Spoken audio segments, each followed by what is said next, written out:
આ દુનિયામાં જે બધું ચાલી રહ્યું છે, આ બધી અસરો છે, એ પાપની અસરો છે. અને એટલે બહુ અગત્યનો, બહુ જાણવું જોઈએ, દરેકે જાણવું જોઈએ એવો વિષય આજે આપણે શીખી રહ્યા છે, અને તો પાપ છે. ઓકે, પાપ એટલે શું? તમે શું માનો છો? પાપની વ્યાખ્યા પૂછે, ડેફિનેશન પૂછે તો શું? પાપ એટલે શું? નિયમનો ભંગ. ઓકે,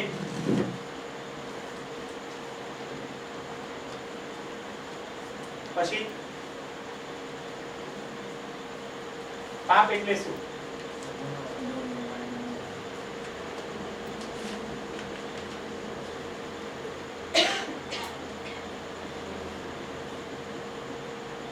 પ્રભુની આજ્ઞા તોડવી.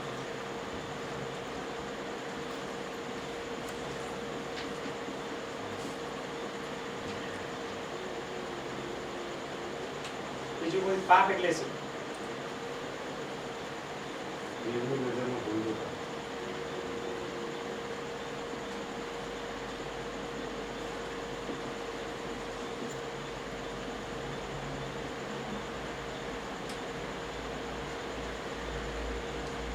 બીજું?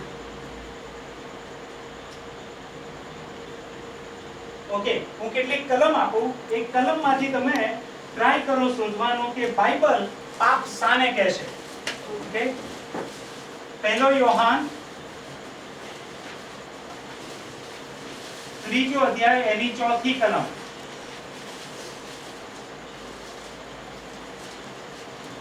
યાકૂબ 4:17.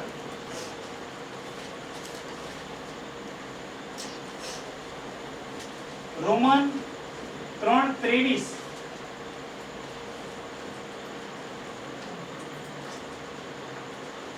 રોમન 14:23. આ કલમો મુજબ પાપ એટલે શું? આપણા જે ભાઈઓ બહેનોએ કહ્યું એ વાત સાચી છે, પણ આમાં આપણે શોધવા માંગીએ છીએ કે બાઇબલ શું કહે છે, બાઇબલ પાપ વિશે શું કહે છે.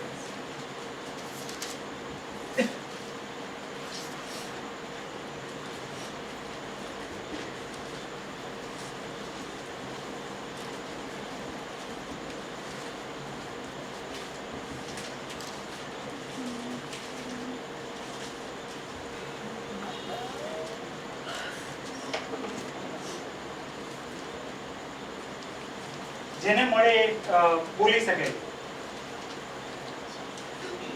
ઓકે, પહેલો યોહાન 3 અને 4 કોઈ વાંચશે? જે પાપ કરે છે તે દરેક નિયમ ભંગ પણ કરે છે, અને પાપ એ જ નિયમ ભંગ છે. ઓકે, તો આ કલમ મુજબ પાપ એટલે શું? વેરી ગુડ, સરસ. અહીંયા આ કલમ મુજબ પાપ એટલે નિયમ ભંગ. Very good. યાકૂબ 4:17 વાંચો.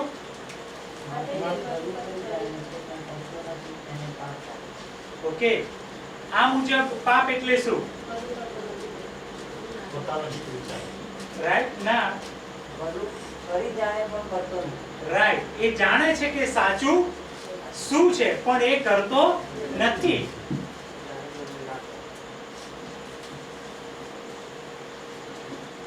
જાણવા છતાં ન કરવું કે કરવું. રોમન 3:23 મુજબ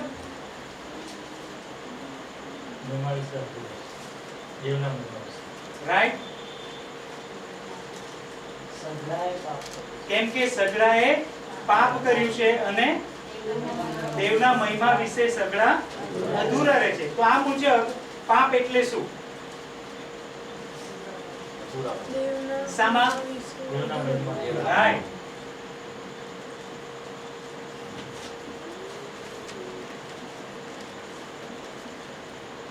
દેવના મહિમા વિશે અધૂરાપણું. 14:23 વાંચો. પણ જેને જે વિશે સમજે છે તે જો તે થાય છે તો તે દોષિત કરે છે, કેમ કે તે વિશ્વાસથી થતું નથી, અને જે સગડું વિશ્વાસથી નથી તે તો પાપ છે. હા, આ કલમ મુજબ પાપ એટલે શું? અવિશ્વાસ.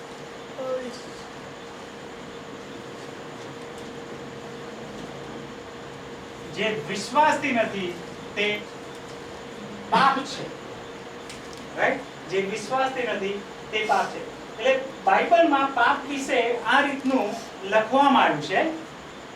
પણ જ્યારે ગ્રીક ભાષામાં આપણે જઈએ તો ગ્રીક ભાષામાં પાપ વિશે જે શબ્દ વાપરવામાં આવ્યો છે એ હમાર્તિયા છે.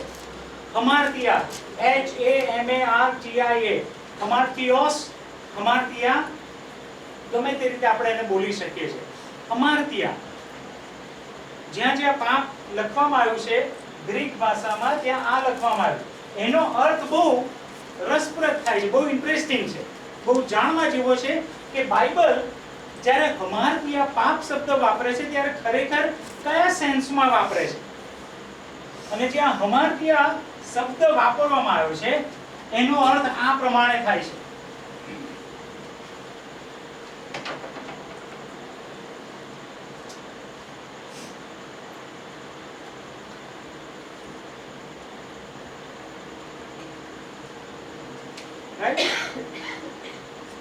અહીંયાથી તમે તીર છોડો છો અને તીર માટે ટાર્ગેટ કયું છે?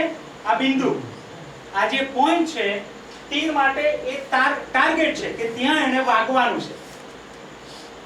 હમાર્તિયા જે શબ્દ છે એ એવો કહે છે કે આ જે છે તીર છૂટે છે પણ એ અહીં વાગે છે, અહીં વાગે છે, અહીં વાગે છે, અહીં વાગે છે. એટલે missing the mark. Okay, missing the mark, જે ટાર્ગેટ છે એને ચૂકી જવું, એનો અર્થ હમાર્તિયા થાય ગ્રીક ભાષામાં. કે તમારું જે નિશાન છે એ નિશાનને તમે ચૂકી જાઓ છો. બાઇબલમાં એ હમાર્તિયા, એને પાપ કહેવામાં આવે. એટલે શું થયું વાલાઓ? આ જે હમાર્તિયા છે એની સમજણ અને જે કલમોમાં આપણે જોયું એ બધું ભેગું કરીએ તો પાપની વ્યાખ્યા કઈ થાય? આ પ્રમાણે કરી શકાય કે પાપ બાઇબલ મુજબ એટલે કે ઈશ્વર દરેક વ્યક્તિને ટાર્ગેટ આપ્યું છે. ઓકે, ઈશ્વરે જીવન જીવવા માટે દરેક વ્યક્તિને એક નિશાન આપ્યું છે, ટાર્ગેટ આપ્યું છે, એક માળખું આપ્યું છે કે વ્યક્તિએ આ રીતનું જીવન જીવવું જોઈએ. રાઈટ? પણ હમાર્તિયા બાઇબલ શું કહે છે કે એ વ્યક્તિને ઈશ્વરે કીધું કે તારે આ કરવું જોઈએ, આ ના કરવું જોઈએ, આ મુજબ તારે બોલવું જોઈએ, આ મુજબ ના બોલવું જોઈએ, ડુ ડોન્ટ્સ, કરવું ના કરવું, આજ્ઞાઓ જે ઈશ્વરે આપી પણ કહે છે એ ટાર્ગેટ ચૂકી જાય છે. ઈશ્વરે આપેલું ટાર્ગેટ એ ચૂકી જાય છે, ઈશ્વરના નિયમોને ચૂકી જાય છે. ઈશ્વરનો નિયમ છે આ એની આજ્ઞાઓ છે, આ કરવું જોઈએ, ના કરવું જોઈએ, ઈશ્વરે આપેલી આ ટાર્ગેટ છે, નિશાન છે દરેક વ્યક્તિને. પણ બાઇબલ કહે છે એને ચૂકી જવું એ પાપ છે. ઓકે, એટલે ઉદાહરણ તરીકે હું એવું કહું કે ભાઈ હવે એથનેમાં મંગળવારની જે બાઇબલ અભ્યાસ આપણે ચાલે છે એમાં હવે જે કોઈ આવવું હોય એમણે ભાઈઓએ ટાઈ પહેરીને આવવું પડશે અને દરેક બહેનોએ સાડી પહેરીને આવવું પડશે. આવું હું એક નિયમ બનાવું છું. રાઈટ? અને આવતા મંગળવારે તમે આવો છો, અમુક જણ ટાઈ પહેરીને આવે છે, અમુક ટાઈ નથી પહેરતા, અમુક બહેનો ડ્રેસ પહેરીને સાડી પહેરીને આવે છે, અમુક બહેનો સાડી નથી પહેરતા.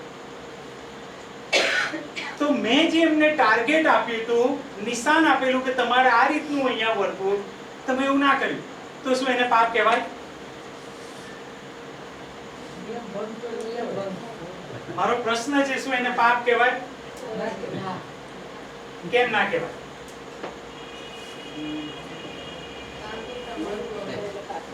કેમ એને પાપ ના કહેવાય?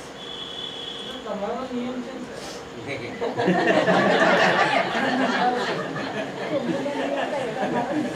બરાબર?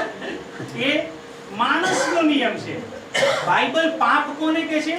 માણસની વિરુદ્ધ જાઓ કે સંસ્થાની વિરુદ્ધ જાઓ એને બાઇબલ પાપ કહેતું નથી.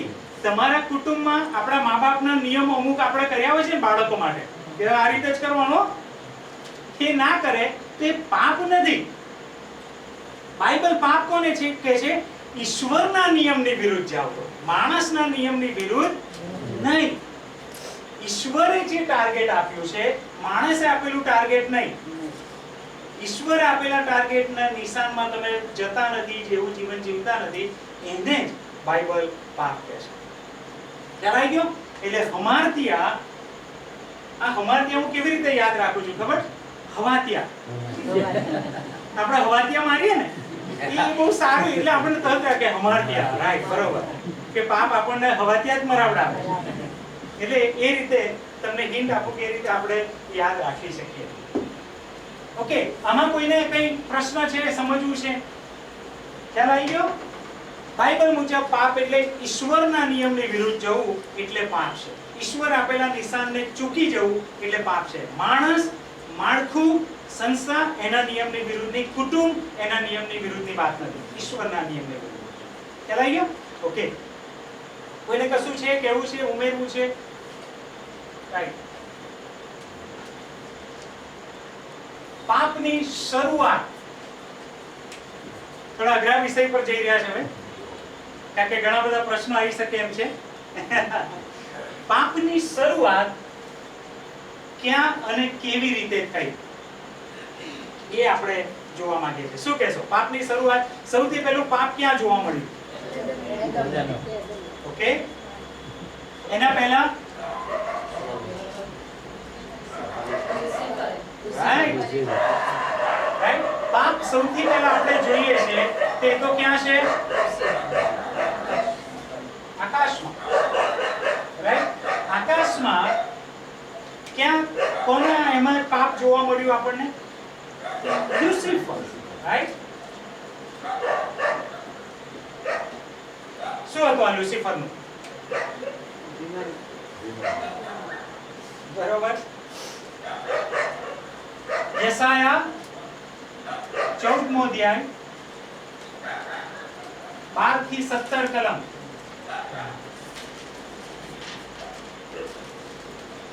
હઝકિયલ 28:15. બીજો પિત્તર બીજો અધ્યાય એની 4થી કલમ. આ કલમોમાં આપણે જોઈ શકીએ છીએ કે સૌથી પહેલા પાપની શરૂઆત ક્યાં થઈ, અથવા તો પાપ આપણને સૌથી પહેલા ક્યાં જોવા મળે છે. બાઇબલ આપણને શું જણાવે છે પાપના પ્રગટ થવા વિશે? ઓકે, યશાયા, હઝકિયલ અને પિત્તર, એ બધામાં આ બાબત નોંધવામાં આવી છે. અને આપણે જાણીએ છીએ કે પાપની શરૂઆત એ લ્યુસિફર, જે ઈશ્વરે સર્વાંગે સુંદર જે સ્વર્ગદૂત બનાવેલો, એણે ઈશ્વરની વિરુદ્ધમાં એ ગયો, અને એની સાથે કેટલાક એના દૂતો પણ જે ઈશ્વરે સર્જન કરેલા, એ લોકોએ પણ એક ટીમ બનાવીને ઈશ્વરની વિરુદ્ધ એ લોકો ગયા. બીજો પિત્તર બીજો અધ્યાય 4થી કલમ વાંચો પ્લીઝ.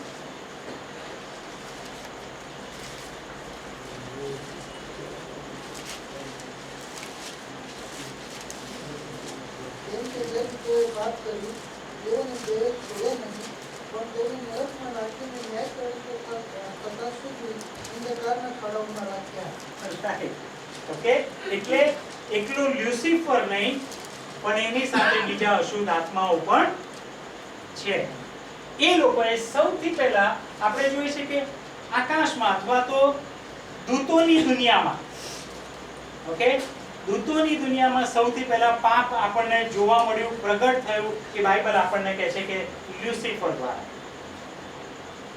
પ્રશ્ન એ છે કે લ્યુસિફરમાં પાપ આવ્યું ક્યાંથી?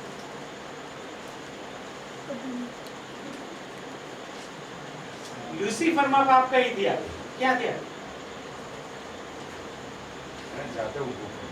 જાતે ઊભું કર્યું.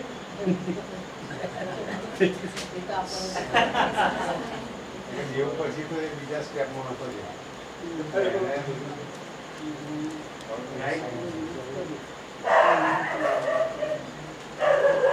દેવથી ઊંચું સ્થાન મેળવવાનું એમનો વિચાર. બરોબર, પણ એ આવ્યો ક્યાંથી વિચાર? આપણે એ ચર્ચે છે, આવ્યું ક્યાંથી? જોવાથી. ઈશ્વરે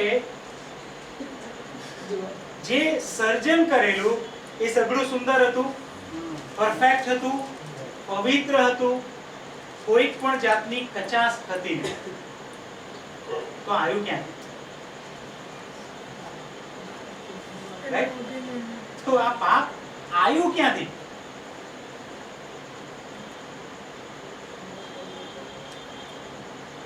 બાઇબલ એના વિશે કશું કહેતું નથી કે લ્યુસિફર એ જે પાપ કરે છે એ ક્યાંથી આવ્યું. બાઇબલ એના વિશે આપણને કશું કહેતું નથી, પણ થોડી સમજ મેળવવાનો આપણે પ્રયત્ન કરી શકીએ છીએ. ઉદાહરણ તરીકે માની લો કે એક કોરો કાગળ છે. ઓકે, એક કોરો કાગળ છે, કશું લખવામાં આવ્યું છે નથી આવ્યું, પણ મેં લખ્યું.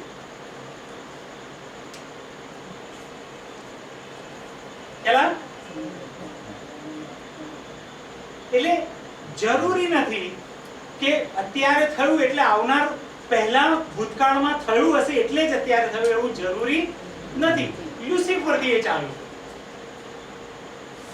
જરૂરી નથી કે મારા લખ્યા પહેલા કાગળમાં કોઈએ લખ્યું હોવું જોઈએ, જરૂરી નથી. આ કોરું હતું ને મેં લખ્યું. આ એક બુદ્ધિત્મક લોજિકલ આ જવાબ હું વિચારી શકું છું. પણ રોમનોના પત્રમાં જ્યારે તમે આવો ત્યારે બાઇબલ વધારે સ્પષ્ટ કરે છે કે પાપ ક્યારે પ્રગટ થાય છે? જ્યારે નિયમ પ્રગટ થાય છે. નિયમ પાપને પ્રગટ કરે છે, બાકી નિયમ પહેલા પાપ નથી, હોય તોય નથી, કારણ કે નિયમ જ પાપને પ્રગટ કરે છે. રાઈટ? પણ એક બાબત તમારે મારે ચોક્કસ સમજવાની જરૂર છે કે ઈશ્વર પોતે પવિત્ર છે, સંપૂર્ણ છે, એમનું સર્જન સંપૂર્ણ છે, એમાં કશું ઈશ્વર કચાશ રાખતા નથી. પણ લ્યુસિફરે પોતે ઈશ્વરની વિરુદ્ધ કેટલાક દૂતોને પણ એણે ઉશ્કેર્યા અને એક ટીમ બનાવીને ઈશ્વરની વિરુદ્ધ એ લોકો ગયા છે. એટલે આકાશમાં સૌથી પહેલા ત્યાં પાપ જોવા મળે છે. પૃથ્વી પર જેમ તમે જવાબ આપ્યો, પૃથ્વી પર ક્યાં જોવા મળ્યું? એદનમાં.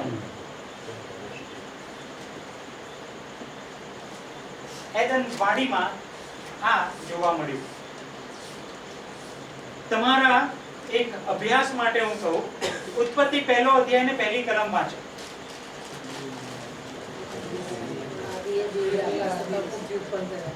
તો સારું કે બાઇબલ ખોલ્યા વગર જ તમે વાંચી કાઢ્યું.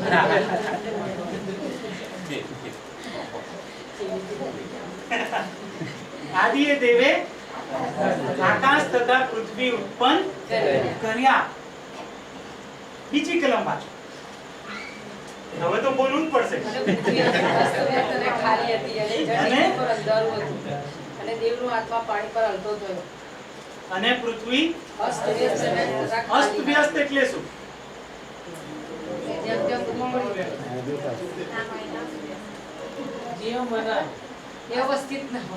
ઓકે, ઈશ્વર અવ્યવસ્થિત બનાવે કે વ્યવસ્થિત બનાવે?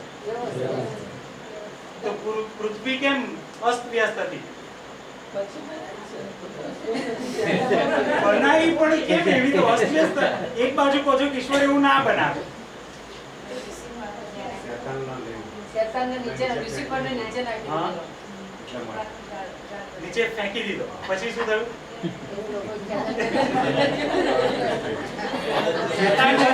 પાણી હતું, હે? પૃથ્વી પર અંધારું અને પાણી જ હતું, ઝાડપાન કશું નતા, એટલે અસ્તવ્યસ્ત એમ એ રીતે. બરોબર, રાઈટ. પ્રભુના કેટલાક નિષ્ણાતો આ રીતે માને છે કે ઉત્પત્તિ પહેલો અધ્યાય ને એની પહેલી કલમ અને બીજી કલમ વિશે લાખો વર્ષનો ગાળો હોઈ શકે છે, હજારો વર્ષનો ગાળો હોઈ શકે છે. કેટલાક પ્રભુના લોકો આવું માને છે, બાઇબલ કહેતું નથી, પણ એક અભ્યાસ આવું કહે છે, બાઇબલના સારા સેવકો આવું કહે છે. એટલા માટે એવું કહે છે કે એ બંને કલમ વચ્ચે બહુ વર્ષોનો ગાળો હોઈ શકે છે કે ઈશ્વર જ્યારે આદિએ દેવે આકાશ તથા પૃથ્વી ઉત્પન્ન કર્યા, એટલે જ્યારે આકાશ ને પૃથ્વી ઈશ્વરે ઉત્પન્ન કર્યા ત્યારે તો બધું પરફેક્ટ ઈશ્વર ઉત્પન્ન કર્યું, કારણ કે આપણો ઈશ્વર અસ્તવ્યસ્ત બનાવી શકે નહીં, પરફેક્ટ હોય. પણ એ નિષ્ણાતોનું કહેવું એવું છે કે લ્યુસિફર અને એના જે દૂતો એમણે ઈશ્વરની વિરુદ્ધ જે રમખાણ મચાયું તો એ લોકોએ કે છે પૃથ્વીને અસ્તવ્યસ્ત કરી નાખી. ઈશ્વરના સર્જનને એમણે નુકસાન કરવાનું ચાલુ કર્યું. અને એ વાત સાચી છે કે આજે એ તમને મને નુકસાન કરી જ રહ્યો છે આ રીતે. એટલે એ લોકો એવું કહે છે કે ઈશ્વર આદિએ દેવે આકાશ તથા પૃથ્વી ઉત્પન્ન કર્યા એટલે બધું થઈ ગયું, પણ પછી પૃથ્વી અસ્તવ્યસ્ત અને ખાલી હતી. અસ્તવ્યસ્ત ક્યાંથી આવી? તો કે છે કે આ લોકોએ રમખાણ મચાવ્યું અને આખું કે છે એ લોકોએ દેવનું જે સામ્રાજ્ય કહેવાય એને અસ્તવ્યસ્ત કરવાનો એમને ટ્રાય કર્યો અને એવું થયું. અને પછી આગળ જાઓ તો ઈશ્વર પાછું વ્યવસ્થિત કરે છે, સર્જન કરે છે. પાણી જુદા કરો, જમીન જુદા થાવ, ઝાડ પાન થાવ, ઈશ્વર પાછું એને વ્યવસ્થિત કરે. પછી પાછું એદનમાં એને બગાડવામાં આવે છે. રાઈટ? એદનમાં પૃથ્વી પર પાપ જોવા મળ્યું. કઈ રીતે પાપ આવ્યું પૃથ્વી પર? લુસિફર દ્વારા. આદમ અને હવાની મારફતે લ્યુસિફર દ્વારા. રાઈટ? આપણે જાણીએ છીએ શું થયું ત્યાં. લ્યુસિફરે આવીને સફરજન ખવડાયું આદમ હવાને. આપણે તો જે બધું સાંભળે સફરજન જ સાંભળે છે. ચિત્રો એ બનાવ્યા હોય તોય સફરજન જ બતાવે. કંઈક જોવામાં સફરજન આમ સરસ લાલ ગુમ લાગે ને એવું, પણ એ સફરજન નતું એવું કે છે. બાઇબલના નિષ્ણાતોમાં અલગ અલગ મંતવ્યો છે એના. કેટલાક સેવકો એવું કહે છે કે એ કદાચ ઘઉંના દાણા જેવું નાનું હોઈ શકે છે. ઘણા એવું માને છે. કયું ફળ હતું મને નહીં ખબર, પણ બાઇબલ એવું કહે છે કે એ જે ફળ ખાવાની ઈશ્વરે ના પાડી હતી, લ્યુસિફરે એમને ઉકસાયા, એમને ઉત્તેજન આપ્યું કે ખાવ, તમે નહીં મરો. ઈશ્વરની વિરુદ્ધ એ પોતે હતો અને આ લોકોને ઈશ્વરની વિરુદ્ધ એ લઈ ગયો. ઈશ્વરની આજ્ઞા જે આદમ હવાને આપવામાં આવી હતી, તમારે આ વૃક્ષનું ફળ નહીં ખાવા, એ લોકોએ ખાધું. એટલે આ જે આપણે ટાર્ગેટની વાત કરીએ છીએ, આદમ હવા માટે ટાર્ગેટ કયું હતું? ફળ નહીં ખાવું, એ એમને આજ્ઞા હતી. તો એમણે શું કર્યું? નિશાન ચૂકી ગયા. એ મુજબ એ લોકો જીવી શક્યા નહીં. ઓકે, એટલે એ લોકો ટાર્ગેટ ચૂકી ગયા. હમાતિયા માર્યા, હમાતિયા. રાઈટ? હમાતિયા. એટલે એદલવાડીમાં આ રીતે પાપ જોવા મળે છે. આકાશમાં સૌથી પહેલા જોવા મળે છે, પૃથ્વી પર આદમ ને હવા દ્વારા કે લોકો ઈશ્વરની વિરુદ્ધમાં ગયા. સાઇટ પરની ઇન્ફોર્મેશન આપું. ઈરુડ નામનું એક ઇતિહાસનું પુસ્તક છે. એમાં પછી લખવામાં આવ્યું છે કે આદમ હવાએ જ્યારે પાપ કર્યું, ઓકે, આ બાઇબલમાં નથી, ઓકે, આ તમારી સાઇટ પરની સમજના માટે કહું છું. આદમ હવાએ જ્યારે પાપ કર્યું એ પછી ઈશ્વર એમને પસ્તાવાની તક આપી. આ એક લોક વાર્તા કહી શકાય, ઓકે, કે પસ્તાવાની એમને તક આપી. ઘણા બધા કાંક એવું કહે છે કે આદમે પસ્તાવો કર્યો હશે કે નહીં, ઈશ્વર એને માફ કર્યો કે નહીં, તક આપી કે નહીં. તો પછી કે છે ઈશ્વરે આદમને કીધું કે તું પાણીમાં જા અને આટલો 40 દિવસ અને રાત સુધી તું પાણીમાં રહેજે આટલો, અને તું રહીશ તો એ તારો પસ્તાવો ગણીશ અને તને પાપ માફ કરીશ. ફરીથી યાદ દેવડાવું, બાઇબલ આવું કહેતું નથી. પછી શું થયું કે 39 દિવસ થયા. કેટલા દિવસ બાકી હતા? એક દિવસ.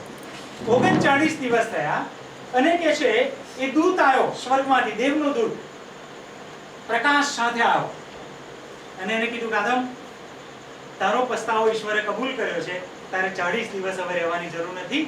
ઈશ્વરે તારું હૃદય જોયું છે, તું બહાર આવી જા. અને એ પાછો બહાર આવી ગયો. અને પછી આદમ યહોવાની પાસે ગયો તો યહોવા કહે છે તું અહીં કેમ આવ્યો?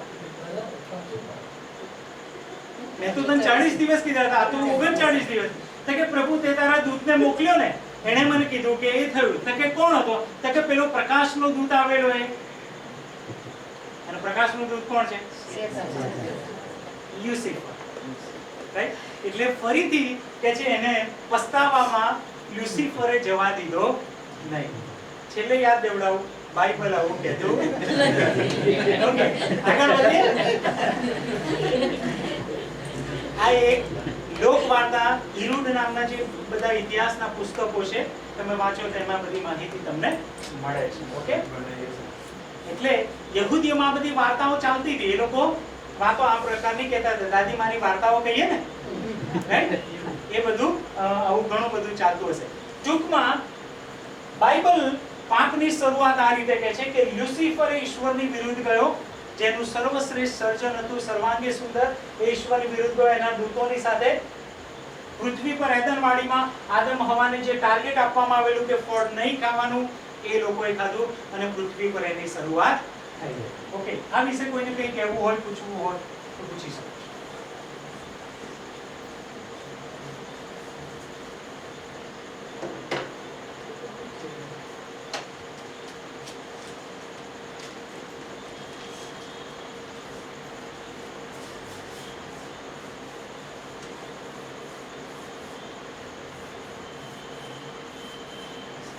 એડન વાડીમાં જ્યારે આદમ હવાએ પાપ કર્યું ત્યારે એની કેટલીક તાત્કાલિક અસરો જોવા મળે છે, નકારાત્મક અસરો તાત્કાલિક જોવા મળે છે અને આપણે એ નોંધવા માંગીએ છીએ.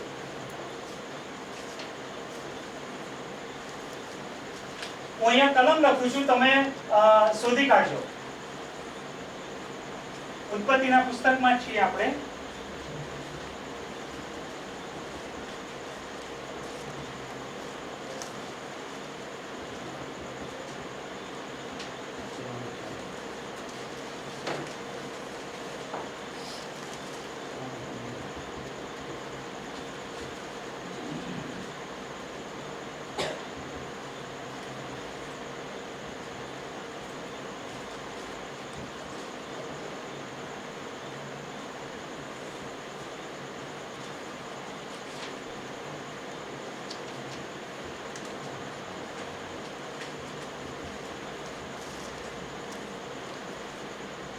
ઓકે, આ 5 અસરો આદમ હવાના એદનવાડીમાં કરેલા પાપને લીધે જોવા મળે છે. આ કલમ શોધી કાઢો ને એની કઈ અસર જોવા મળે છે તમે મને કહો એટલે આપણે લખી લઈએ. દેવે શ્રાપ આપ્યો. તાત્કાલિક અસરો. સર્પને શ્રાપ આપ્યો. શ્રાપ આપ્યો. કઈ કલમ? 3:14. સર્પ વિશે. સર્પને શ્રાપ મળ્યો. કયો શ્રાપ મળ્યો? પેટે ચાલશે. પેટે ચાલશે અને ધૂળ ખાશે. ઓકે, હવે પેટે ચાલશે એવું કહ્યું લ્યુસિફરને. તેનો અર્થ એટલો કે એ પહેલા પેટે ચાલતો નતો. ઓકે, લ્યુસિફર પહેલા પેટે ચાલતો નતો, સર્પ જે કહેવાય, રાઈટ? હવે આમાં બાઇબલના નિષ્ણાતોમાં 2 ભાગ પડે છે. ઓકે, કેટલાક એવું માને છે કે આ જે શ્રાપ છે એ લ્યુસિફરને આપવામાં આવ્યો છે, કેટલાક એવું માને છે કે આ શ્રાપ એ સાપને આપવામાં આવ્યો છે. બરાબર? એટલે કે જે લ્યુસિફર પહેલા જે પાંખોથી ઉડતો હતો પણ પછી એને કહેવામાં આવ્યું કે તું હવેથી પેટે ચાલશે. કેટલાક લોકો એવું કહે છે કે પહેલા ઈશ્વરે જે સાપ બનાવ્યો, શારીરિક સાપ, એ સાપ પહેલા કે જેને પાંખો હતી પણ ઈશ્વર હવે કે છે કે તને પાંખો નહીં, તું હવે પેટે ચાલશે. એટલે આ બેમાંથી તમારે શું માનવું તમે પોતે નક્કી કરજો. બરોબર? ઓકે, પણ સર્પને ઈશ્વરે શું કહ્યું? શ્રાપ આપ્યો. કયો શ્રાપ આપ્યો? પેટે ચાલશે અને તું ધૂળ ખાશે. એટલે પાપની તાત્કાલિક અસર એદનવાડીમાં આ જોવા મળી. ઓકે, ત્રીજો અધ્યાય 15મી કલમ વ્યાજ કરાવીશ. તારા ને તારા સંતાનને જીવે. શું છે? વાંચો વ્યવસ્થિત. અને તારી ને સ્ત્રીની વચ્ચે તથા તારા સંતાનની અને તેના સંતાનની વચ્ચે વેર કરાવી. હા, શૈતાન અને સ્ત્રીના સંતાન વચ્ચે વેર ની વાત થઈ. ઈશ્વરની ઓરિજિનલ અસલ યોજના શું હતી?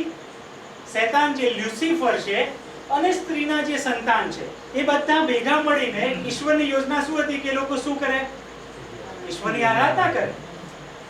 એના માટે બનાવવામાં આવેલા કે લ્યુસિફર આખું જે વાયુમંડળ છે, સ્વર્ગદૂતો છે અને પૃથ્વી પર ઈશ્વર જે કરે એ બંને શારીરિક લોકો અને આત્મિક લોકો બંને ભેગા થઈને ઈશ્વરની આરાધના કરે. પણ પાપની અસર કઈ જોવા મળી? કે એ બંનેના જે ટાર્ગેટ હતું એ ચૂકી ગયા લોકો. હવે એમનું ટાર્ગેટ શું બન્યું?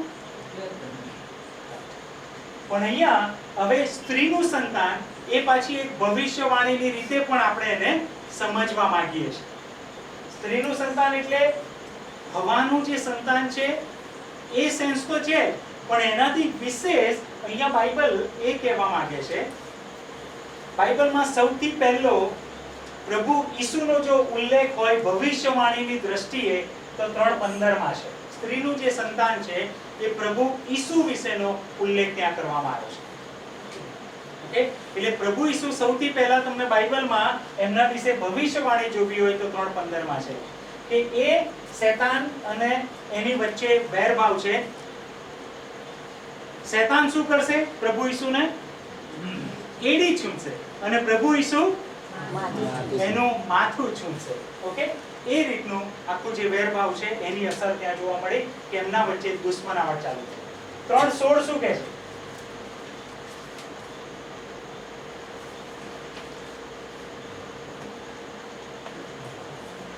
3:16 વાંચો. સ્ત્રીને તેણે કહ્યું કે હું તારો શોક તથા તારા ગરોદરપણાનું દુઃખ ઘણું જ વધારીશ. તું દુઃખે બાળક જણશે અને તું તારા ધણીને આધીન થશે ને તે તારા પર ધણીપણું કરશે.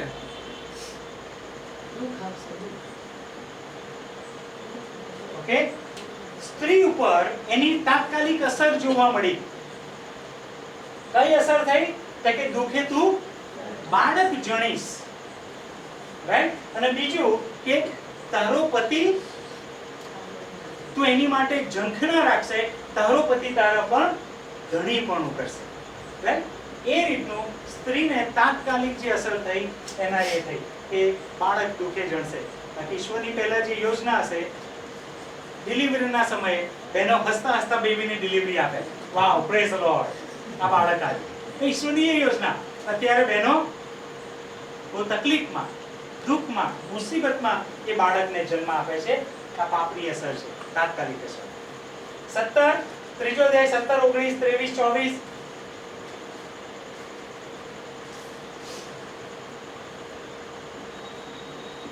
કોના વિશે છે? ઓકે, શું કહે છે? આદમને તેણે કહ્યું કે તે તારી પત્નીની વાત માની ને જે સંબંધી મેં તને આજ્ઞા આપી કે તારે ન ખાવું તે પૃથ્વી પર તે ખાધું. એ સારું, તારે લીધે ભૂમિ સ્થાપિત થઈ છે. એમાંથી તું તારા આયુષ્યના સર્વ દિવસોમાં ભૂખે થશે.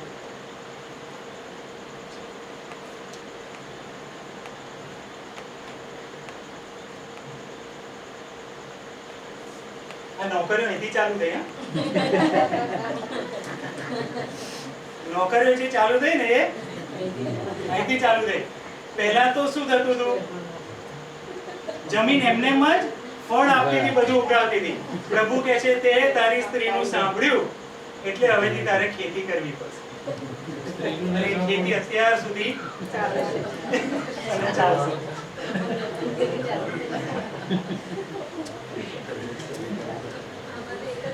અને હવે અલ્પાબેન કે જે સાચું છે, પુરુષોને તો આજ ખેતી, સ્ત્રીઓને તો આ બેવ ખેતી થઈ ગઈ. એટલે એ જ કહું છું ને, આ દુઃખ તો ખરું જ. પાછું કમાવા તો જાય છે જ બહેનો બિચારા, નોકરી કરે છે. એનો ફરક આ થાય.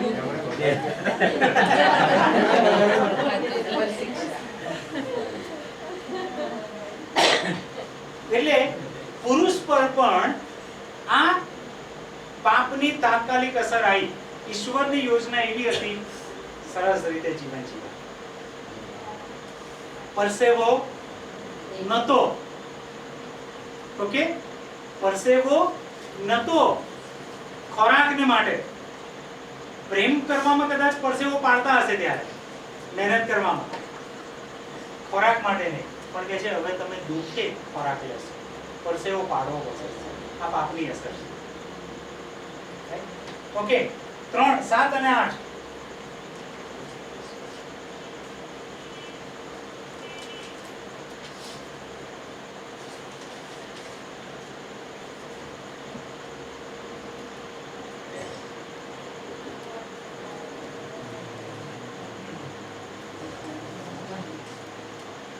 બરોબર?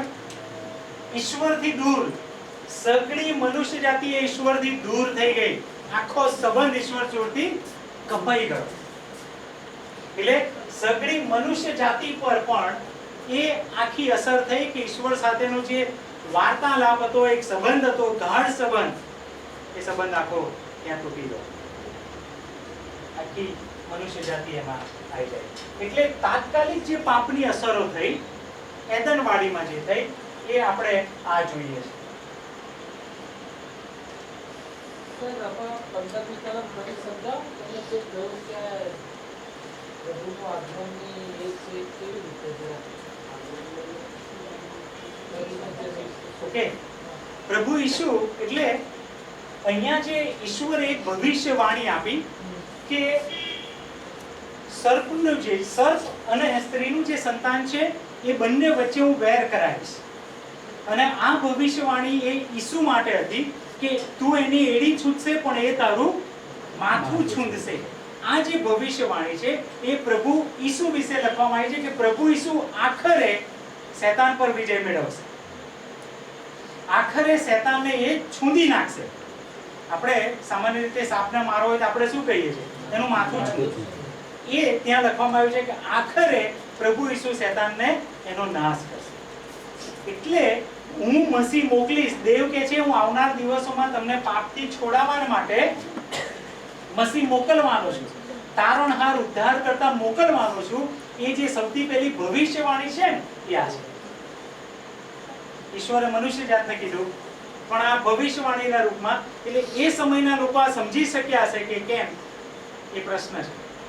પણ આ તો જે પ્રોગ્રેસિવ રેવલેશન કહેવાય, વૃદ્ધિ પામતું જે પ્રતિકરણ તમને મને મળ્યું, એ સમયના લોકો આ કદાચ નહીં સમજી શક્યા હોય. એ તો એવું જ સમજી હશે કે આ તો હવાના સંતાનની વાત કરે છે, હવાના સંતાનની.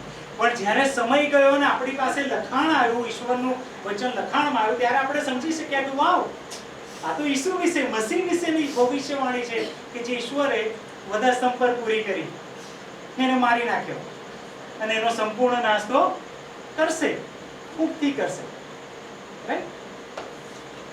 બરાબર? વાતને આધુનિકરણ કરવું. ઓકે, વાંચો પ્લીઝ.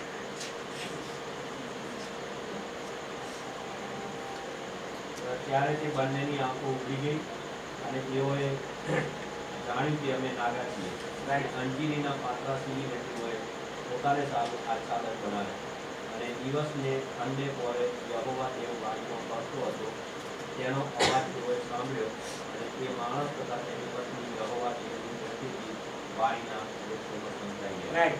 અત્યાર સુધી શું થયું? સ્ત્રી અને પુરુષ. પણ હવે સ્ત્રી અને પુરુષ બંને પોતાને જોવે છે કે અમે હવે નાગા છીએ, એમને શરમ આવે છે, એમને ગીત આવે છે અને ઈશ્વર સાથેનો જે એમનો સંબંધ છે મનુષ્ય જાત તરીકેનો, એ આખો તૂટી ગયો. પહેલા ઈશ્વર એમની જોડે બગીચામાં જે રીતે વાત કરતા હતા, હવે એ વાત બંધ થઈ ગઈ. એ પ્રકારનો સંબંધ હવે મનુષ્ય જાત સાથે ઈશ્વરનો રહ્યો નહીં.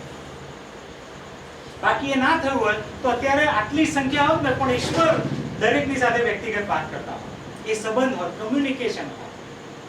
પણ એ આપણે એટલા માટે કે સ્ત્રી અને પુરુષ, આદમ અને હવા, એ મનુષ્ય જાતિને અહીંયા પ્રગટ કરે છે કે ઈશ્વર સાથેનો સંબંધ એ તૂટી ગયો. ત્યાં જે ડે ટુ ડે આટલો હેલ્ધી, તંદુરસ્તી વાળો સંબંધ કહેવાય, એ સંબંધ ત્યાં ના આવે.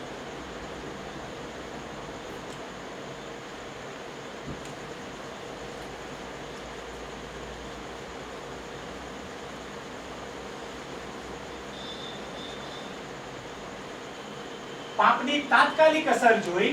હવે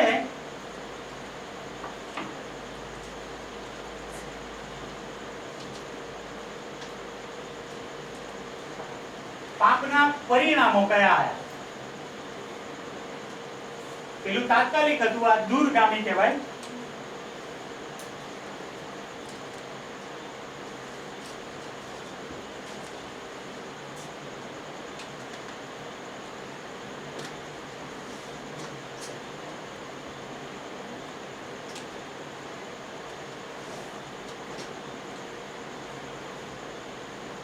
ઓકે, પહેલું છે મરણ.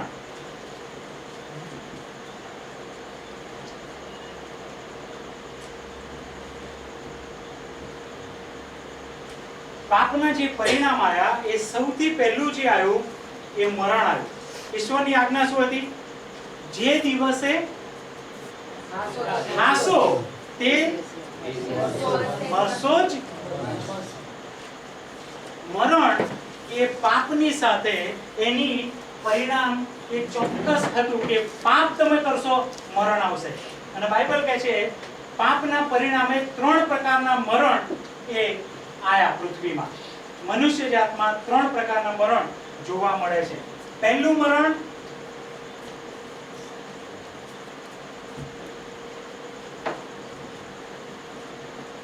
આત્મિક મરણ.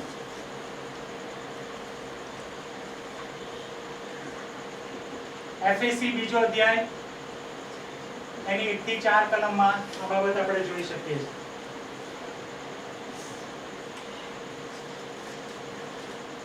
ત્યાં એવું લખવામાં આવ્યું છે કે તમે તમારા પાપમાં અને તમારા અપરાધમાં મોયેલા હતા. ઓકે, એટલે એ આત્મિક મરણ. બીજું છે શારીરિક. હિબ્રુ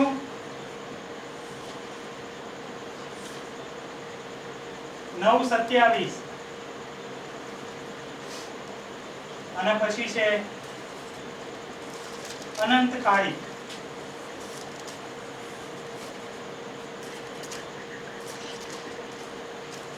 પ્રકટીકરણ 21:8.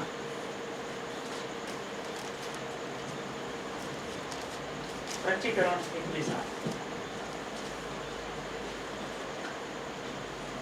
આત્મિક બાઇબલ જ્યારે એવું કહે છે કે આત્મિક રીતે તમે મરેલા હતા, એટલે શું વાલાઓ? આત્મિક રીતે મરણ એટલે શું? ઈશ્વર સાથેનો જે સંબંધ કહેવાય ને, એ સંબંધ તૂટી જવો, એ આત્મિક મરણ હતું.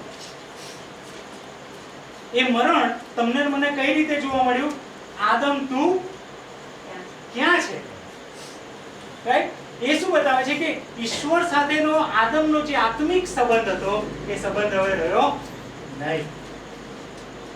એ આત્મિક સંબંધ જે ઈશ્વર સાથેનો પરમ આત્માનો આત્મા સાથેનો જે સંબંધ હતો એ સંબંધ તૂટી ગયો. એને આત્મિક મરણ કહે છે. ઈશ્વર સાથે હવે એને દુશ્મનાવટ થઈ ગઈ. ગલાતીના પત્રમાં કહે છે ને કે શત્રુ. પ્રભુ ઈસુએ સમાધાન કરાવ્યું બંને પક્ષ વચ્ચે. એટલે શું? એ બંને પક્ષ તૂટી ગયા એમનો સંબંધ. એટલે ઈશ્વર સાથેનો સંબંધ તૂટી જવો એને બાઇબલ આત્મિક મરણ કહે છે. બીજું શારીરિક મરણ. ઈશ્વરે આદમને હવાને જ્યારે બનાવ્યા ત્યારે શરીરથી એ લોકો મરી જાય એવા બનાવ્યા નતા. ઇમોર્ટલ, મોર્ટલ નહીં, અવિનાશી. વિનાશી નહીં નતા બનાવ્યા, એમને અવિનાશી બનાવેલા. પણ પાપના કારણે આવ્યું. એટલે ઈશ્વર જ્યારે કીધું કે તમે ખાસ એ દિવસે મરશો જ મરશો, એમાં આ મરણ પણ હતું કે આત્મિક તમારો મારો સંબંધ નહીં રહે. બીજું ઈશ્વર જે કહેવા માંગતા હતા શારીરિક. હવે જ્યારે ખાધું ત્યારે આત્મિક મરણ થયું, ત્યારે શારીરિક થયું નહીં, પણ શારીરિક મરણનો દંડ એમને લાગી ગયો. એટલે બીજું છે શારીરિક મરણ. અને ત્રીજું અનંતકાળિક મરણ, અથવા તો પ્રકટીકરણની ભાષામાં કહીએ તો બીજું મરણ, કે જે અનંતકાળનું મરણ છે. રાઈટ? અનંતકાળનું મરણ છે કે જે અગ્નિ અને ગંધકની ખાઈ છે. લ્યુસિફર ને એના લોકો માટે મૂકવામાં આવી છે. એ જે છે એ બીજું મરણ.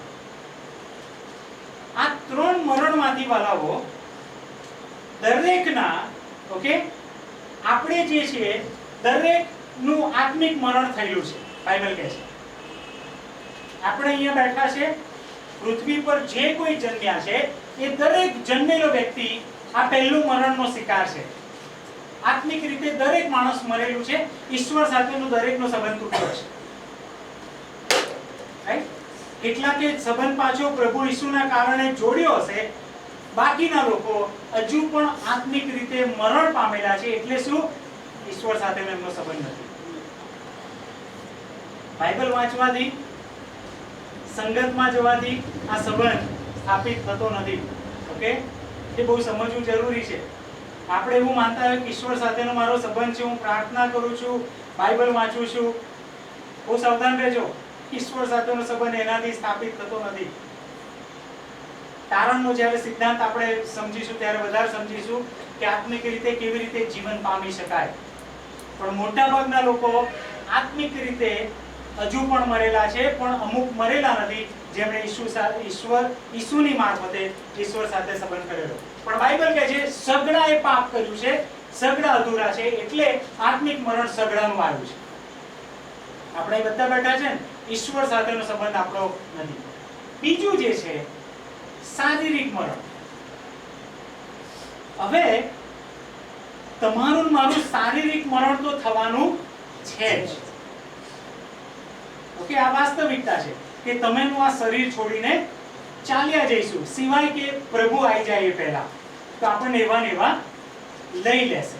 ઓકે, પણ એ શરીર આપણા રૂપાંતર પામશે. આ જે શરીર છે લોહી માંસનું પાપી સ્વભાવ વાળું, એ બદલાઈ જશે, પણ એ મરેલું છે, એ મરણ પામશે. પણ અહીંયા આ બે મરણમાં છૂટકો નથી, આમાં છૂટકો છે. અનંતકાલિક મરણથી વ્યક્તિ છૂટી શકે છે. અગ્નિની ખાઈ ને ગંધકની જે ખાઈ છે એમાંથી માણસ છુટકારો પામી શકે છે. બીજા બેમાં આ તો મરેલા જ છીએ, શારીરિક રીતે મરીશું, ઈશ્વરના પ્રભુ ઈસુ ના આવે તો, પણ આમાંથી માણસ બચી જઈ શકે છે. અનંતકાલિક મૃત્યુમાંથી માણસનો બચાવ થઈ શકે છે. પણ બાઇબલ એઝ ઓફ નાઉ અત્યાર સુધી એવું કહે છે કે દરેક માણસ અનંતકાલિક મરણમાં પણ છે. દરેક વ્યક્તિ જો પ્રભુ ઈસુની મારફતે આવી ગયા છે જીવનમાં તો એ અનંત જીવન છે, બાકીનાને અનંતકાલિક મૃત્યુ છે. આ પાપની અસર થઈ. તમે વિચારો કે ઈશ્વરે તમને મને ઉત્પન્ન કર્યા ને, એની જે ઈરાદા હતા એ એવા હતા કે તમારી મારી સાથે સંબંધ ગાળે. આપણે જે મા બાપ છીએ ને એ વધારે સમજી શકીશું કે આપણે જે બાળકને મોટું કરીએ અને તાત્કાલિક બાળક બંડખોર થઈ જાય ને તમને છોડીને ચાલ્યું જાય, તમને પાયમાલ કરી નાખે, એ જે બાપની માની જે ફિલિંગ હોય ને, લાગણી હોય ને, એવું એનાથી વિશેષ છે આ તો. પણ આપણી સમજણ માટે હું કહું છું કે એવું ઈશ્વરને લાગે, એ આપણે કર્યું. ઈશ્વરની વિરુદ્ધ ગયા અને એ થયું. એટલે માનો પાપની આ ગંભીર અસર થઈ કે મૃત્યુ આવે. ઈશ્વર કદી ઈચ્છતા નથી કે એના લોકો મૃત્યુમાં જાય, તમે મૃત્યુમાં જઈએ, પણ આ પાપની અસર.